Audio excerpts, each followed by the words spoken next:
Hello बच्चों, कैसे हो? उम्मीद करती हूँ कि आप बहुत अच्छे होंगे और आपकी पढ़ाई भी बहुत अच्छे से हो रही होगी। तो आज इस वीडियो में हम कक्षा तीसरी, चौथी, पांचवी के प्रोजेक्ट कार्य के बारे में चर्चा करने वाले हैं।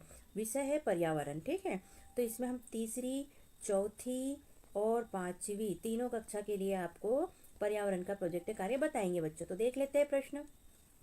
ये प्रश्न हम कक्षा 3 के लिए बता रहे हैं, जितना हम अभी पढ़ेंगे। ठीक है, पक्षी अपना घोंसला कहाँ व कैसे बनाते हैं? घोंसले व पक्षी का चित्र बनाइए या चित्र चिपकाइए। या तो चित्र बना लेना है बच्चों या चित्र चिपका लेना है। प्रश्न का उत्तर लिखना है कि पक्षी अपना घोंसला कहाँ व कैसे बनाते हैं, और चित्र चिपकाना है या बना लेना है। ठीक है, अब इसके बाद और यदि कक्षा चौथी वाले बच्चे हैं तो उन्हें यहाँ से लेके यहाँ तक पूरा हल करना है बच्चों। तो ये तो लिखना ही है, साथ में लिख लेना है हमें कि घोंसला बनाने में लगने वाली सामग्री के नाम लिखिए। ये भी साथ साथ आपको हल करना है बच्चों।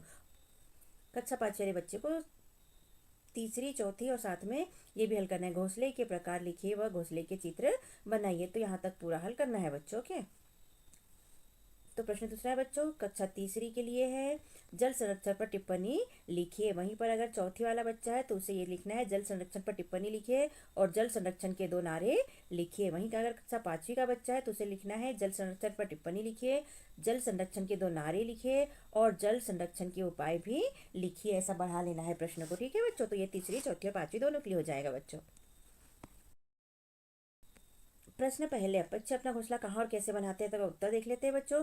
पक्षी अपना घोंसला कहाँ व कैसे बनाते हैं? तो यहाँ पर हम लिखेंगे, पक्षी अलग अलग जगहों पर अलग अलग तरह की सामग्री से अलग अलग प्रकार से अपना घोंसला बनाते हैं। इसमें पहला हम लिखेंगे, कुछ पक्षी अपना घोंसला पेड़ पर बनाते हैं। दूसरा, कुछ पक्षी चट्टानी किनारों पर घोंसला बनाते हैं। तीसरा, कुछ पक्षी जमीन पर खुरचनी की तरह घोंसले बनाते हैं। और कुछ पक्षी झाड़ियों में छोटे घोंसले बनाते हैं। कुछ पक्षी इमारतों की खिड़कियों पर या बालकनियों पर घोंसले बनाते हैं। और कुछ पक्षी खंडर में अपना घोंसला बनाते हैं। इस तरह बच्चों अलग अलग तरीके से और अलग अलग जगहों पर पक्षी घोंसला बनाते हैं बच्चों। ठीक है, चौथी का प्रश्न था, घोंसला बनाने में लगने वाली सामग्रियों के नाम लिखिए। तो हम लिख देंगे, घोंसला बनाने में लगने वाली सामग्रियां हैं टहनियाँ, घास, पत्तियां, लकड़ी, मिट्टी, छाल, धागे, ऊन, तार, रस्सी, लाइकेन, बाल, लार आदि सामग्री से पक्षी अपना घोंसला बनाते हैं बच्चों। ठीक है, अलग अलग प्रकार से घोंसला बनाते हैं अलग अलग पक्षी। पाँच वाले के लिए चित्र बनाना है या चिपकाना है। तो यहाँ देखो बच्चों, इस तरह चित्र हम कहीं से एडजस्ट करके चिपका सकते हैं। यहाँ देखो कितनी, ये पेड़ है और ये पेड़ के ऊपर ये घोंसला बना हुआ है। यहाँ पर चिड़िया का बच्चा है, चिड़िया उसे दाना खिला रही है। दूसरी चिड़िया पेड़ पे बैठी है, ये भी दोनों चिड़िया पेड़ पे बैठी है। यहाँ पर घोंसला भी हो गया बच्चों और चिड़िया भी हो गई। ठीक है ना, तो इस तरह से कोई चित्र आप चिपका लीजिए, या तो फिर आप घोंसला बना भी सकते हैं। घोंसले के प्रकार लिखिए व घोंसले के चित्र बनाइए। तो घोंसले के प्रकार बता देते हैं बच्चों हम। घोंसले के प्रकार हो गए, गोल आकार का घोंसला, आपने देखा होगा अक्सर ऐसे पेड़ों पे गोल आकार का घोंसला रहता है। दूसरा है लटकता हुआ घोंसला। ये लटकता हुआ घोंसला भी आपने गाँव में देखा होगा बच्चों, जो बहुत ही पक्का होता है। तीसरा है गुबंद घोंसला। ये ऐसे पेड़ों की टहनियों के बीच में बनता है बच्चों, और इसमें ऐसा मुंह होता है और ये बंद टाइप का होता है। छोटा मुंह होता है, नीचे गहरा होता है। चौथा है झूला वाला घोंसला। ये 2 टहनियों के बीच में देखो बच्चों, ये रस्सी टाइप की है और यहाँ पर इसमें घोंसला बना दिया है। ये झूले के जैसे झूलते भी रहता है घोंसला। तो इस तरह से अलग अलग प्रकार के घोंसले बनते हैं बच्चों।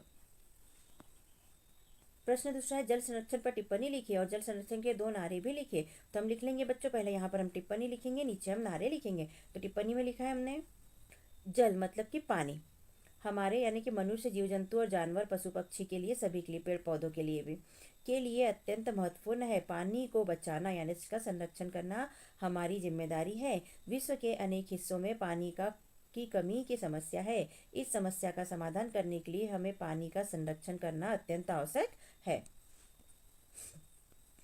जल एक प्राकृतिक अमूल्य संपत्ति है। बिना जल के जीवन असंभव है। जल का व्यर्थ उपयोग हमारे जीवन को संकट में डाल सकता है, क्योंकि पृथ्वी पर सिर्फ 1% पानी ही हमारे लिए उपयोगी है। इसलिए इस पानी का इस्तेमाल सोच समझकर और सावधानी से करना जरूरी है। ठीक है बच्चों, तो समझ में आ गया कि जल कितना उपयोगी है।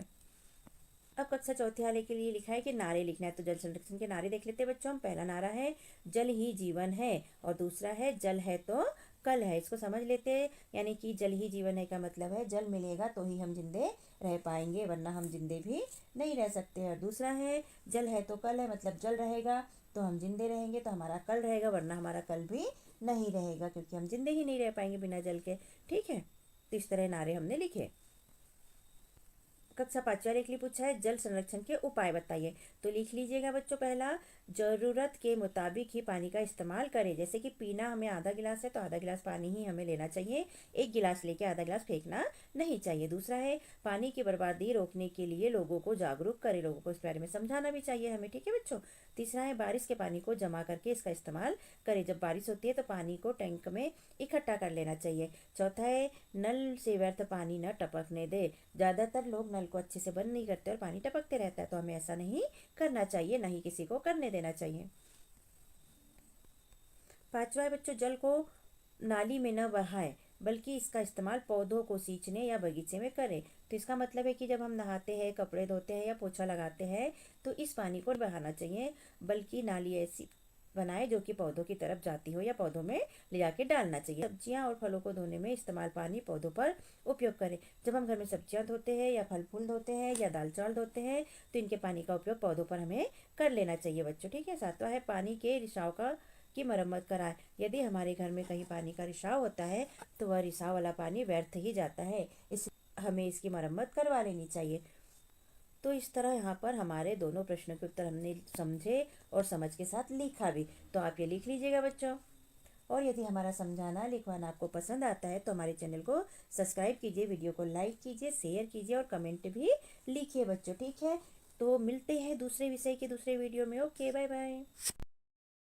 कक्षा चौथी की अंकुर अभ्यास पुस्तिका के सभी विषय के वीडियो बनाकर अपलोड किए हैं, जो आप हमारे चैनल पे जाके सब्सक्राइब करके देख सकते हैं। और कक्षा 5वीं की भी सारे विषय की 8th ग्रेड अभ्यास पुस्तिका के प्रश्नों को हमने हल करके यहाँ पर अपने चैनल पे अपलोड किए हैं, जिन्हें आप बच्चों चैनल पे सब्सक्राइब करके देख सकते हैं। तो आप हमारे चैनल को सब्सक्राइब कीजिए बच्चों, और वीडियो को लाइक कीजिए, शेयर कीजिए, जिससे कि हमें मोटिवेशन मिलते रहे और हम और वीडियो अपलोड कर सके। Okay, thank you. फिर मिलते हैं अगले वीडियो में। Bye bye.